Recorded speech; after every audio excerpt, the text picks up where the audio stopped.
छोड़ के गेले दूसरा घर वागे। कौन कमी रहे जे तू छोड़ के गेले दूसरा घर वागे। कौन कमी रहे जे तू, कौन कमी रहे जे तू।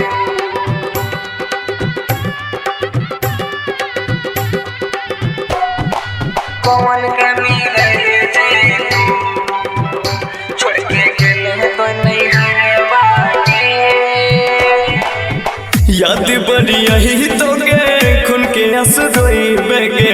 हमरे साथ बिता वाला जिंदगी कैसे के भुलाई बेगे। याद बड़ी यही तो गे खून के आंसू रोई बेगे। हमरे साथ बिता वाला जिंदगी कैसे के भुलाई बेगे। कैसे रही हमरा बिना जब रोई तो तोर पियवागे। कैसे रही हमरा बिना जब रोई तो तोर पियवागे।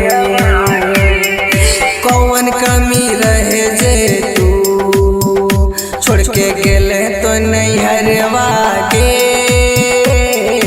कौन कमी रहे जे तू छोड़ के गेले तो नहीं हरवागे। डीजे संतोष मदनपुर डीजे संतोष मदनपुर छोड़ के गेले तो नहीं हरवागे। छोड़ के गेले तो नहीं हरवागे। मन बनला गो जान गई जब से छोड़ के। पिया से अपन रिश्ता पल भर में तोड़ के। मन बनला गो जान गई जब से छोड़ के। पिया से रिश्ता है अपना पल भर में तोड़ के। कहे छौरा हुली तोर अब खैबो जहरवागे। कहे छोड़ा हुल सबका से ना अब खइबो जहरा बगे। कौन कमी रहे जे तू छोड़ के गए नहीं हरवागे। कौन कमी रहे जे तू छोड़ के गए नहीं हरवागे।